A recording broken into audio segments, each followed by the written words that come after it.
بتعلم بنتها البوتي تريننج، والبنت يعني مش عايزه تقعد، او يعني الام مش عارفه، الام منهاره ومنفعله جدا.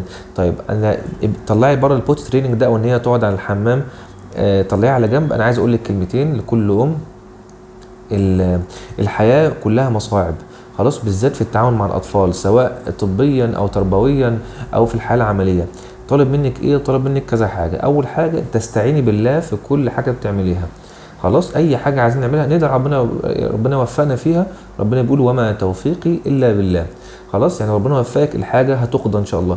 تاني حاجه الاصرار، ان احنا نصر. ايه يعني عملنا حاولنا 10 مرات، هنحاول 20، هنحاول 40، هنحاول 50، 100، 1000، كل ده ما بيروحش في الفاضي. كل دوت في ميزان حسناتك، لان ربنا بيقول وقال ليس الانسان الا ما سعى. يعني كل سعيك في ميزان حسناتك، مش ان احنا بنتحاسب على النتيجه، اللي هو لو عملت الحاجه الفلانيه والنتيجه تمام انا كده كسبت، ولو لو النتيجه دي ما حصلتش انا كده خسرت. لا، كل محاولاتك دي في ميزان حسناتك، واحنا بنتحاسب. دايما نفتكر كده، بنتحاسب على السعي مش بنتحاسب على النتيجه. ثالث حاجه ان احنا يا جماعه نغير. احنا بنقول مثلا بطريقه معينه وما بتجيبش نتيجه، طب ما اغير الطريقه دي، بدل ما اقول طب ما اعمل مكافاه، طب بدل ما اعمل مكافاه ما اخلي الاب اللي يعلمها البوت تريننج.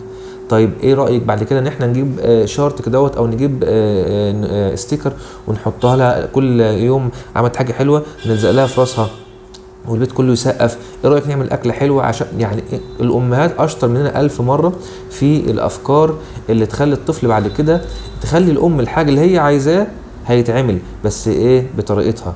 يبقى اول حاجه قلنا ان احنا ندعي، تاني حاجه ان احنا نكرر مره واثنين وثلاثه ونصر، تالت حاجه ان احنا نغير الطريقه اللي احنا بنعمل بيها، رابع حاجه ان احنا نستشير. مش عيب ان انا اسال الدكتور بتاعي، مش عيب ان انا اسال حد بثق فيه ان هو مر بالتجربه دي ويقول لنا عامل فيها ايه. خامس حاجه ان احنا نسيرش. دلوقتي العالم بقى كله مفتوح، بس نخلي بالنا واحنا بندور في السيرش يعني او على النت، ان احنا بلاش يا جماعه التربيه بالاهانه او التربيه بالالم. بلاش تربيه بالالم، اللي هو انا بص زعقت له وقلت له هجيب لك يعني امنا الغوله فقعد. لا، انا سيبك بقى موضوع البوست تريننج، انا بكلمك في اي حاجه بعد كده.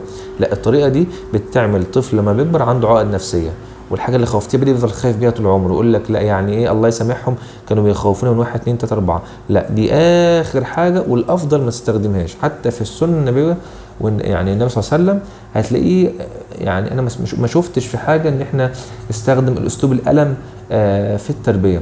يبقى انا كده قلت لك كام حاجه تعمليهم بره البوست تريننج في اي حاجه عايزه تعمليها مع طفلك. ربنا يحفظ اولادنا يا رب ويكرمهم ويربيهم ويخليهم في احسن حال. شكرا.